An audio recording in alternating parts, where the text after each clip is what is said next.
How do we control the screen time of children as a parent ಆಗಿ ಹೇಗೆ ಮಾಡ್ಬೋದು? ಮಕ್ಕಳು ಊಟ ಮಾಡ್ತಿಲ್ಲ ಅಂದರೆ ಮೊಬೈಲ್ ತೋರಿಸ್ತಾ ಬೆಳಗ್ಗೆ ತಿಂಡಿ ತಿನ್ನಿಸ್ತಾ ಇರ್ತಾರೆ ಕಾಂಪೌಂಡ್ ಮೇಲೆ ಕೂರಿಸ್ಕೊಂಡು. ಇಲ್ಲ ಅಂದರೆ ಅಜ್ಜಿದೋ ತಾತಂದೋ ಲ್ಯಾಪ್ ಮೇಲೆ ತೊಡೆ ಮೇಲೆ ಮಗು ಕೂತಿರುತ್ತೆ, ಮೊಬೈಲ್ ನೋಡ್ತಾ ಇರುತ್ತೆ. ಚಿಕ್ಕ ಮಗು 1 ವರ್ಷ 1 ಕಾಲು ಆ ಥರ. ಸೊ ಇದು ಬ್ರೈನ್ ವೈರಿಂಗ್ ಆ್ಯಂಡ್ ರೀವೈರಿಂಗ್ ಆಗ್ತಾ ಇರುತ್ತೆ. ವೈರಿಂಗ್ ಆ್ಯಂಡ್ ರೀವೈರಿಂಗ್ ಅಂದರೆ ಈಗ ನೀವು ನೋಡಿ, ನಾನು ಲಿಟ್ರೇಚರ್ ಓದ್ತಾ ಇರುವಾಗ ನನಗೆ ಕೆಲವೊಂದು ಸಿಂಪಲ್ ಈಸಿ ಥ್ರಿಲ್ಲರ್ಸ್ ಇರ್ತಿದ್ವು, ಬುದ್ಧಿಗೇನು ಕಷ್ಟ ಕೊಡದೇ ಇರೋಂಥ ಈಸಿ ಬುಕ್ಸು. ಆ ಈಸಿ ಬುಕ್ಸಲ್ಲಿ ಒಂದೊಂದು ಲೈನ್ ಇರ್ತಾಯಿತ್ತು, ಏನಂದರೆ he watched in horror as the gory scene unfolded ಅಂತ. ಅವ್ನು ಪೂರ್ತಿ ಆತಂಕದಲ್ಲಿ ಹಾರರಿಂದ ಕಣ್ಣಲ್ಲಿ ನೋಡ್ತಾ ಇದ್ದಾನೆ, ಇದೇನು ನಡೀತಾ ಇದೆ ನನ್ನ ಕಣ್ಣು ಮುಂದೆ ಅಂತ. ಥ್ರಿಲ್ಲರ್ ಅಲ್ವಾ, ಅದಕ್ಕೆ ನಾವೆಲಲ್ಲಿ ಈ ಥರ ಲೈನ್ ಬರ್ತಾ ಇದೆ. ನೀವು ಈ ಥರ ನಿಮ್ಮ ಮನಸ್ಸಿಗೆ ಅಫೆಕ್ಟ್ ಆಗೋ ಅಂಥದ್ದು ಸೀನ್ ಏನಾದರೂ ನಡೆದ್ರೆ, ಈಗ ಜನಕ್ಕೆ ಹಾರರೇ ಎಕ್ಸ್ಪೀರಿಯನ್ಸ್ ಆಗ್ತಾ ಇಲ್ಲ. ಅವರು ಮೊಬೈಲ್ ತೊಗೊಂಡು ಅದನ್ನು ಇದು ಮಾಡ್ಕೊಳ್ತಾರೆ, ಅಂದರೆ ಮೊಬೈಲ್ ತೊಗೊಂಡು ಕ್ಯಾಪ್ಚರ್ ಮಾಡ್ತಾರೆ ಮತ್ತು ಎಲ್ಲರಿಗೂ ಶೇರ್ ಮಾಡ್ತಾ ಇದ್ದಾರೆ. ಯಾಕೆ ಆ ಸೆನ್ಸ್ ಆಫ್ ಹಾರರ್ ಇಲ್ಲ? ಯಾಕೆ ಅಯ್ಯೋ ರಾಮ ಈ ಥರ ಆಗ್ತಿದೆಯಾ ಅನ್ನೋ ಎಂಪತಿ ಇಲ್ಲ? ಏನಾಯಿತು ಅಂದರೆ ಡಿಸೆನ್ಸಿಟೈಸೇಷನ್ ಅಂತ. ಡಿಸೆನ್ಸಿಟೈಸೇಷನ್ ಅಂದರೆ, ಈಗ ನಾನು ಚಿಕ್ಕ ಮಗು ಅಥವಾ ಸುಮಾರಾಗಿ ಬೆಳೀತಾ ಇರೋಂಥ ಮಗು, ನನಗೆ ಬ್ರೈನ್ ವೈರಿಂಗ್ ರೀವೈರಿಂಗ್ ಆಗ್ತಾ ಇದೆ. ಅಂಥ ಟೈಮ್ಗೆ ಏನಾಗಿರುತ್ತೆ, ಈಗ ನನ್ನ ಎದುರುಗಡೆ ಏನೋ ಒಂದು ನಡೀತಾ ಇದೆ ಅಂದರೆ ಅದಕ್ಕೆ ನಾನು ಏನು ರಿಯಾಕ್ಷನ್ಸ್ ಕೊಡಬೇಕು ಅಂತ ನನಗೆ ಕಲ್ತ್ಕೋತಾ ಇರ್ತೀನಿ ಸುತ್ತಮುತ್ತ ನೋಡಿ. ಯಾರೋ ಬಿದ್ದುಬಿಟ್ರೆ ನಾನು ಹೋಗಿ ಅವ್ರಿಗೆ ಸಹಾಯ ಮಾಡಬೇಕು. ಅಕಸ್ಮಾತ್ ಅವ್ರಿಗೆ ಏಟಾದಾಗ ನನಗೆ ಏಟಾದಂಗೆ ಓಹ್ ಅಂತ ನಾವು ಅಂತೀವಿ, ಅದನ್ನು ಎಂಪತಿ ಅಂತೀವಿ. ಆಮೇಲೆ ಅವ್ರಿಗೆ ಹೋಗಿ ಸಹಾಯ ಮಾಡೋದು. ಎರಡನೇದು, ನಾವು ಸೋಷಿಯಲ್ ಆ್ಯನಿಮಲ್ ಅಲ್ವಾ, ನಾವು ಹೈಯರ್ ಆರ್ಡರ್, ಪ್ರಾಣಿಗಳಿಗಿಂತ ಸ್ವಲ್ಪ ಹೆಚ್ಚಿನದಂಥ ಮನುಷ್ಯರು ನಾವು. ಸೊ ಆ ಥರ ಹೈಯರ್ ಆರ್ಡರ್ ಅನಿಮಲ್ಸ್ ಆಗಿರುವಾಗ ಯಾರಿಗಾರು ತೊಂದರೆ ಆದರೆ ನಾವು ಇಮಿಡಿಯೇಟ್ ಅವ್ರ ಸಹಾಯಕ್ಕೆ ಧಾವಿಸೋದು, ಅಥವಾ ಅವ್ರಿಗೆ ಆಗ್ತಾ ಇರೋ ನೋವನ್ನ ನಾವು ಅನುಭವಿಸೋದು, ಅಯ್ಯೋ ಅಯ್ಯೋ ಈ ಥರ ಆಯಿತಾ ಅಂತ. ಅದೆಲ್ಲ ಯಾಕೆ ಬರ್ತಾ ಇಲ್ಲ ಈಗ ಅಂದರೆ, ಮೊದಲನೇದಾಗಿ ಮಗು ಸ್ಕ್ರೀನ್ ನೋಡ್ತಾ ಇದೆ ಅಂದರೆ ಅದಕ್ಕೆ ಅದು ಕಲ್ತ್ಕೊಂಡಿರುತ್ತೆ. ಈಗ ಅದರಲ್ಲಿ ಯಾರೇ ಫೈಟಿಂಗ್ ಮಾಡಿದ್ರು ಬಿದ್ದರು ಎದ್ರು ನಾನು ಅದಕ್ಕೆ ಏನೂ ರಿಯಾಕ್ಷನ್ ಕೊಡಬಾರ್ದು, ಯಾಕೆಂದರೆ ಅದು ಸ್ಕ್ರೀನ್. ಅದಕ್ಕೆ ಗೊತ್ತಿಲ್ದಂಗೆ ಆ ಮೈಂಡಲ್ಲಿ ವೈರಿಂಗ್ ರೀವೈರಿಂಗ್ ಆಗಿದೆ. ಯಾರು ಏನೂ ಬಿದ್ದರು ಎದ್ರು ನಾನೇನೂ ರಿಯಾಕ್ಷನ್ ಕೊಡಬಾರ್ದು, ಬರೀ ನೋಡಬೇಕು ಅಷ್ಟೇ ಅಂತ. ಅಂದರೆ ಒಂದು ಡಿಸೆನ್ಸಿಟೈಸೇಷನ್ ಅಂತ ಆಗ್ಬಿಟ್ಟಿದೆ. ಸೆನ್ಸಿಟಿವಿಟಿ ಅಂತ ಏನು ಹೇಳ್ತೀವಿ, ಫೀಲಿಂಗ್ಸ್ ಅಂತ ಏನು ಹೇಳ್ತೀವಿ, ಅದು ಹೋಗ್ಬಿಟ್ಟಿದೆ. ಸೋಷಿಯಲ್ ಡಿಸ್ಕನೆಕ್ಟ್ ಅಂತ. ನಮ್ಮ ಸಮಾಜದ ಸುತ್ತಮುತ್ತ ಏನು ನಡೀತಾ ಇದೆ ಅದನ್ನು ನೋಡೋಕ್ಕೆ ಅದಕ್ಕೆ ರೆಸ್ಪಾನ್ಸ್ ನಾವು ಕೊಡ್ತಾ ಇಲ್ಲ. ಸೊ 1 ವರ್ಷದ ಮಗುವಿಂದನೇ ನೀವು ಸ್ಟಾರ್ಟ್ ಮಾಡಿದ್ರೆ, ಈಗಲೂ ಅಷ್ಟೇ, ಯಾರಿಗೋ ಆಕ್ಸಿಡೆಂಟ್ ಆಗಿಬಿಟ್ಟಿದೆ, ಅವರೆಲ್ಲ ಬಿದ್ದು ಒದ್ದಾಡ್ತಾ ಇದ್ದಾರೆ. ಆ ಸೀನ್ಸ್ ಎಲ್ಲ ನಿಮಗೆ ಎಲ್ಲ ವಾಟ್ಸಪ್ಪಲ್ಲಿ ಫಾರ್ವರ್ಡ್ ಆಗ್ತಾನೇ ಇದೆ, ಜನನೂ ನೋಡ್ತಾ ಇದ್ದಾರೆ ಓ ಓ ಓ ಅಂತ. ಬಟ್ ಆ ಸೀನ್ನ ಕ್ಯಾಮರಾದಲ್ಲಿ ಕ್ಯಾಪ್ಚರ್ ಮಾಡ್ಕೊಳ್ಳೋ ಅಷ್ಟು ಮನ್ಸಿಗೆ ಫೀಲಿಂಗ್ಸ್ ಇಲ್ಲದೆ ಇರೋ ವ್ಯಕ್ತಿ ಯಾರು ಅಲ್ವಾ? ತಕ್ಷಣ ನಮಗೆ ಇಲ್ಲ ಸಹಾಯ ಮಾಡಬೇಕು, ಇಲ್ಲ ಏನಾದರೂ ಮಾಡಬೇಕು, ಆ ಥರ ಆ್ಯಕ್ಷನ್ ಬರಬೇಕಾಗಿತ್ತು. ಅದು ಬಿಟ್ಬಿಟ್ಟು ಪ್ಯಾಸಿವ್ ಆಗಿ ನೋಡ್ತಾ ಇದ್ದೀವಿ, ಇಲ್ಲ ಅದನ್ನು ಕ್ಯಾಪ್ಚರ್ ಮಾಡ್ತಿದ್ದೀವಿ. ನನಗೆ ಇನ್ನೊಂದು ವಿಚಾರ ನೋಡಿ ನಂಗೆ ಭಾಳ ಬೇಜಾರಾಯಿತು.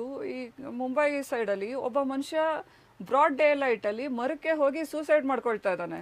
ಯಾರು ಹೆಲ್ಪೇ ಮಾಡಿಲ್ಲ, ಎಲ್ಲ ರೀಲ್ ಮಾಡಿಕೊಂಡು ತೆಗೆದು ಹಾಕ್ಬಿಟ್ಟಿದ್ದಾರೆ ಮೊಬೈಲಿಗೆ. ಸೊ ಆ ಥರ ಡಿಸೆನ್ಸಿಟೈಸೇಷನ್, ಸೋಷಿಯಲ್ ಡಿಸ್ಕನೆಕ್ಟ್ ಆಗೋಗ್ತಾ ಇದೆ. ಸೊ ಮುಂದೆ ಏನಾಗುತ್ತೆ, ನಮಗೆ ನಾವು ಹೈಯರ್ ಆರ್ಡರ್ ಅನಿಮಲ್ಸ್ ಅಂತ ನಾವು ಹೇಳ್ತೀವಲ್ಲ, ಪ್ರಾಣಿಗಳಿಗಿಂತ ನಾವು ಹೆಚ್ಚಿಗೆ ಅಂತ, ಅದು ಇರಲ್ಲ. ಮೊದಲನೇದಾಗಿ ರೆಸ್ಪಾನ್ಸ್ ಸಿಸ್ಟಮ್ ಕರೆಕ್ಟಾಗಿರ್ಬೇಕಲ್ವಾ? ನಾವು ಎದುರುಗಡೆ ನಡೀತಾ ಇರೋ ಸಿಚುವೇಶನ್ಗೆ, ಸುತ್ತಮುತ್ತ ಇರೋ ನಡೀತಾ ಇರೋದಕ್ಕೆ ನಾವೇನು ರೆಸ್ಪಾಂಡ್ ಮಾಡ್ತೀವಿ ಅನ್ನೋದ್ರ ಮೇಲೆ ತಾನೇ ನಮ್ಮ ಕ್ಯಾರೆಕ್ಟರು, ನಮ್ಮ ಫ್ಯೂಚರು ಎಲ್ಲ ಬಿಲ್ಡ್ ಆಗೋದು. ಸಾಮಾನ್ಯ ಮಕ್ಕಳಿಗೆ ಆಟದಲ್ಲಿ ಬಹಳ ಆಸಕ್ತಿ ಇರುತ್ತೆ. ಈಗ ಯಾವ ಮಗು ಮೊಬೈಲಲ್ಲಿ ಆಡ್ತಾ ಇದೆ, ನೀವು ಅದನ್ನು ಒಂದು ಓಪನ್ ಜಾಗದಲ್ಲಿ ಬಿಟ್ಟು ಬಾಲ್ ಕೊಟ್ಟು ಒದಿ ಅಂತ ಹೇಳಿದ್ರೆ ಮೋಸ್ಟ್ಲಿ ಒದಿಯುತ್ತೆ, ಆಡುತ್ತೆ. ಸ್ವಲ್ಪ ಮೊಬೈಲ್ ಇದನ್ನು ಕಡಿಮೆ ಆಗುತ್ತೆ. ಸೊ ತಂದೆ ತಾಯಿಗೆ ನನ್ನ ರಿಕ್ವೆಸ್ಟ್ ಏನಿರುತ್ತೆ, ಮತ್ತು ನಮ್ಮ ಈ ಕಡೆ as a government body also we are trying to develop more parks. ನಮ್ಮಲ್ಲಿ ಪಾರ್ಕ್ಸ್ ಮಾಡುವಾಗ ನಾನು ಹೇಳ್ತಿರ್ತೀನಿ, ಒಂದು ಸ್ವಲ್ಪ ಜಾಗ ಖಾಲಿ ಬಿಟ್ಬಿಡಿ, ಗಿಡ ಏನೂ ಹಾಕಬೇಡಿ, ನೀವು ಆಟದ್ದು ಏನೂ ಹಾಕಬಾರ್ದು. ಅಂದರೆ ಒಂದು ಜಾರು ಬಂಡೆ ಅಂಥದ್ದೋ ಸ್ವಿಂಗೋ ಏನೂ ಹಾಕಬಾರ್ದು, ಖಾಲಿ ಜಾಗ ಬಿಡಬೇಕು. ಅವ್ರ ಮನಸ್ಸಿಗೆ ಇಷ್ಟ ಬಂದಂಗೆ ಆ ಸ್ಪೇಸ್ನ ಯೂಸ್ ಮಾಡಿ ಮಕ್ಕಳು ಆಡಬೇಕು. ಅಂದರೆ ಸೈಕಲ್ ತುಳಿಬೋದು, ಇಲ್ಲ ಬಾಲ್ನಲ್ಲಿ ಆಡ್ಬೋದು. ಒಂದು ಸತಿ ನಾನು ನೋಡ್ತಿದ್ದೆ, ಇಬ್ಬರು ಕನ್ಸ್ಟ್ರಕ್ಷನ್ ಅಲ್ಲಿ ನಡೀತಿತ್ತು, ಒಂದು ದೊಡ್ಡ ಮನೆಯದು. ಅಲ್ಲಿ 2 ಮಕ್ಕಳು ಬಂದು ಆಡ್ತಿದ್ವು.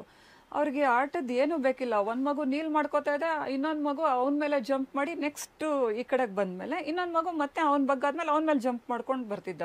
ಇಲ್ಲಾಂದರೆ ಸಣ್ಣ ಪುಟ್ಟ ಗೋಲಿ ಕಲ್ಲು ಆ ಥರ ಅವ್ರದ್ದೇ ಬುದ್ಧಿ ಉಪಯೋಗಿಸಿ, ಅವರದೇ ಇಂಟೆಲಿಜೆನ್ಸಿಂದ ಕ್ರಿಯಾತ್ಮಕವಾಗಿ ಅಂದರೆ ಕ್ರಿಯೇಟಿವಿಟಿ ಉಪಯೋಗಿಸಿ ಅವರೇ ಆಟ ಆಡಬೇಕು. ಸೊ ಪಾರ್ಕ್ ಫುಲ್ಲು ನೀವು ವಾಕಿಂಗ್ ಪಾತು ಆ ಥರ ಮಾಡಬೇಡಿ, ಅರ್ಧ ಜಾಗ ಬಿಟ್ಬಿಡಿ ಅಂತಾನೆ ಈಗ ನೆಕ್ಸ್ಟು ನಮ್ಮ ಪ್ರಪೋಸಲ್ ಇರೋದು. ಯಾಕಂದರೆ ನೀವು ವಾಕ್ ಮಾಡ್ತಾರೆ, ಚಿಕ್ಕ ಮಕ್ಕಳು ಓಡಾಡ್ತಾರೆ, ಅದು 1 ರಿಂದ 5, 6 ವರ್ಷ ಅದೇ ಸ್ವಿಂಗ್ ಆಡ್ತಾರೆ ಎಲ್ಲ. ಅದಾದಮೇಲೆ ಸ್ವಲ್ಪ ಏಜ್ ಆಗ್ತಾ ಆಗ್ತಾ ಎಲ್ಲರಿಗೂ ವಾಕಿಂಗ್ ಅವಶ್ಯಕತೆ ಬಂದ್ಬಿಟ್ಟಿದೆ ಈಗೆಲ್ಲ ಕೂತೇ ಇರೋದ್ರಿಂದ. ಬಟ್ ಈ 8ರಿಂದ 15 ವರ್ಷದ ಮಕ್ಕಳು 18 ವರ್ಷದವರೆಗೂ ಅವರೆಲ್ಲಿ ಹೋಗ್ತಾರೆ? They also need space to play. ಒಂದು ಆಟನ ಪ್ರಮೋಟ್ ಮಾಡಬೇಕು. ಮತ್ತು ಈ ಸೋಷಿಯಲ್ ಡಿಸ್ಕನೆಕ್ಟ್ ಏನಿದೆ, ನಮಗೇನು ಯಾವುದ್ರ ಬಗ್ಗೆನೂ ಸಂಬಂಧನೇ ಇಲ್ಲ ಅಂತ ಅವ್ರ ಪಾಡ್ಗವರು. ನೀವು ರೋಡಲ್ಲಿ ಒಂದ್ಸತಿ ನೀವು ನಡ್ಕೊಂಡು ಬಂದರೆ ಎಷ್ಟು ಕಡೆ ನಿಮಗೆ ಒಂದಷ್ಟು ಹುಡುಗರು ಕುತ್ಕೊಂಡು ಹೀಗೆ ಫೋನ್ ನೋಡ್ತಾ ಇರೋದೋ, ಇಲ್ಲ ಮಕ್ಕಳು ಕುತ್ಕೊಂಡು ಫೋನ್ ನೋಡ್ತಾ ಇರೋದೋ ಕಾಣ್ತಾ ಇರುತ್ತೆ. ಅಕ್ಕಪಕ್ಕ ಏನಾಗ್ತದೆ ಅವರು ಏನೂ ನೋಡ್ತಾ ಇರೋದಿಲ್ಲ. ಸೊ ಈ ಥರ ಆದರೆ ನಾವೇನು ಮಾಡಬೇಕಿರುತ್ತೆ, ಮಕ್ಕಳನ್ನ ವಾಪಸ್ಸು ನಮ್ಮ ಸೊಸೈಟಿಗೆ, ಮತ್ತು ದೊಡ್ಡವ್ರನ್ನೂ ಕೂಡ ವಾಪಸ್ ನಮ್ಮ ಸೊಸೈಟಿಗೆ ಕರ್ಕೊಂಡು ಬರಬೇಕು. ಈಗ ನಿದ್ರೆ ಹಾನಿ ಆಗೋದು, ಮತ್ತು ತೀರಾ ಆ್ಯಂಗರ್ ಮ್ಯಾನೇಜ್ಮೆಂಟ್ ಇಶ್ಯೂಸ್ ಇರುತ್ತೆ. ತೀರಾ ಸ್ಕ್ರೀನ್ ಟೈಮ್ ಜಾಸ್ತಿ ಆದಾಗ ಆ್ಯಂಗರ್ ಮ್ಯಾನೇಜ್ಮೆಂಟ್, ನೀವು ಸ್ವಲ್ಪ ಫೋನ್ ತೊಗೊಳ್ಳಿ, ಜೋರಾಗಿ ಕೂಗಾಡಿ ಕಿರ್ಚಾಡಿ ಮಾಡ್ತಿರ್ತಾರೆ. ಸಣ್ಣ ಪುಟ್ಟದಕ್ಕೂ ಈಗ ಕೆಲವು ಕಡೆ ರೆಸ್ಪಾನ್ಸೇ ಬರೋಲ್ಲ, ಕೆಲವು ಕಡೆ ಉಗ್ರವಾದ ರೆಸ್ಪಾನ್ಸ್ ಬರ್ತಾ ಇರುತ್ತೆ. ಸೊ ಆ್ಯಂಗರ್ ಮ್ಯಾನೇಜ್ಮೆಂಟ್ ಇಶ್ಯೂಸ್ ಕೂಡ ತುಂಬ ಇರುತ್ತೆ. ಸೊ ಹಾಗಿದ್ರೆ ಏನು ಮಾಡಬೇಕಂದ್ರೆ, ವಿ ಶುಡ್ ಇನ್ವಾಲ್ವ್ ದೆಮ್. ನಾವು ಅವ್ರನ್ನ ನಮ್ಮ ಎಲ್ಲ ಆ್ಯಕ್ಟಿವಿಟೀಸಲ್ಲಿ ಇನ್ವಾಲ್ವ್ ಮಾಡ್ಕೋಬೇಕು. ಹೇಗೆ ಅಂದರೆ, ಫಸ್ಟು ತಂದೆ ತಾಯಿ ಅವರು ಸ್ಕ್ರೀನ್ ಟೈಮ್ ಕಡಿಮೆ ಮಾಡ್ಕೊಳ್ಳಿ ದಯವಿಟ್ಟು. You should set an example. ಅಣ್ಣ ಅಕ್ಕ ತಂದೆ ತಾಯಿ ಅಜ್ಜಿ ತಾತ set an example. Screen time ಕಡಿಮೆ ಮಾಡ್ಕೊಳ್ಳಿ and involve them in your activities. ಅಂದರೆ ನೀವೇನು ಕೆಲಸ ಮಾಡಿದ್ರು ಅದರಲ್ಲಿ ನಿಮ್ಮ ಮಕ್ಕಳನ್ನ ನೀವು ಸೇರಿಸ್ಕೋಬೇಕು. ಸಪೋಸ್ ನೀವು ಏನು ಅಡುಗೆನೇ ಮಾಡ್ತಾಯಿದ್ದೀರಾ, ತಾಯಿ ಅಥವಾ ತಂದೆನೇ ಅಡುಗೆ ಮಾಡ್ತಾಯಿದ್ದಾರೆ, ಬನ್ನಿ ಸ್ವಲ್ಪ ಈ ತರಕಾರಿ ತೊಳೆದು ಕೊಡೋ, ಡಿಪೆಂಡಿಂಗ್ ಆನ್ ದ ಏಜ್. ಸ್ವಲ್ಪ ಇದನ್ನ ಕಟ್ ಮಾಡಿ ಕೊಡೋ, ಇಲ್ಲ ಇನ್ನೇನೋ ಮಾತಾಡ್ತಾ ಮಿಕ್ಸಿ ಆನ್ ಮಾಡೋ, ನೀನು ಮಿಕ್ಸಿಯಲ್ಲೇ ರುಬ್ಬೋ, ಅದೆಲ್ಲ ಹೇಳ್ಬೋದು ನೀವು. ಜೊತೆಗೆ ಈಗ ಹಬ್ಬ ಏನಾರು ಬಂತು, ಇಲ್ಲ ಬೇರೆ ಟೈಮಲ್ಲೂ ಈ ಮನೇನ ನೀನು ಇಷ್ಟು ಕ್ಲೀನ್ ಮಾಡೋ, ಅಕ್ಕನಿಗೆ ಜೊತೆ ಹೆಲ್ಪ್ ಮಾಡೋ, ಆ ಥರ ನೀವು ಇನ್ವಾಲ್ವ್ ಮಾಡ್ಕೊಂಡ್ರಷ್ಟೇ ಅವರು ಸಮಾಜಕ್ಕೆ ಒಳಗಡೆಗೆ ಬರ್ತಾರೆ. ಈವನ್ ಸ್ಕೂಲ್ಸ್ ಜವಾಬ್ದಾರಿ ಕೂಡ ತುಂಬ ಇದೆ. ಯಾಕೆಂದರೆ ನಾವೇನು ಮಾಡೋಕ್ಕೆ ಸಾಧ್ಯ, ಮನೇಲಿ ಕಲಿಸ್ತಾ ಇರೋದಂತ ಹೇಳ್ಬೋದು. ಎಷ್ಟೊಂದು ಜನ ಟೀಚರ್ಸ್ ಹೇಳ್ತಾರೆ ನನಗೆ, ಈಗ ಮಕ್ಳಿಗೆ ನಾವು ಕಂಟ್ರೋಲ್ ಮಾಡೋಕ್ಕೆ ಕಷ್ಟ, ಭಾಳ ಅಟೆನ್ಷನ್ ಸ್ಪ್ಯಾನ್ ಕಡಿಮೆ, ಸಣ್ಣ ಪುಟ್ಟಕ್ಕೂ ತುಂಬ ಸೂಕ್ಷ್ಮ ಇದ್ದಾರೆ. ಹೌದು, 1-2 ಮಗು ಇರುವಾಗ ತುಂಬ ಕೇರ್ ಇಟ್ಟು ಬೆಳೆಸಿದಾಗ ಸ್ವಲ್ಪ ಸೂಕ್ಷ್ಮ ಆಗಿಬಿಟ್ಟಿರ್ಬೋದು. But you should bring them back to ordinary activities. ಅಂದರೆ ಇದಿರುತ್ತೆ ನೋಡಿ, ಕಮ್ಯುನಿಟಿ ಪ್ರೋಗ್ರಾಮ್ಸ್ ಅಂತ. ಸ್ಕೂಲಲ್ಲೇ ನೀವು ಏನಾದ್ರು ಪ್ರೋಗ್ರಾಮ್ ಮಾಡ್ತಾಯಿದ್ರೆ, ದೊಡ್ಡ ಮಕ್ಕಳಿಗೆ ಅಟ್ಲೀಸ್ಟು ಸಣ್ಣ ಮಕ್ಕಳಿಗೆ ಏನಾದರೂ ಪಾಠ ಮಾಡೋ ಅಂಥದ್ದು ಒಂದು ಸೆಷನ್ ನೀಡಿ, ವಾರದಲ್ಲಿ 1-2 ಯಾವ್ದಾದ್ರು ಒಂದು ಟಾಪಿಕ್ಸ್ನ ನೀವು ಚಿಕ್ಕ ಮಕ್ಕಳಿಗೆ ನೀವು ಹೇಳ್ಕೊಡ್ಬೇಕು, ಆ ಥರ ನೀವು ಹೇಳ್ಬೋದು.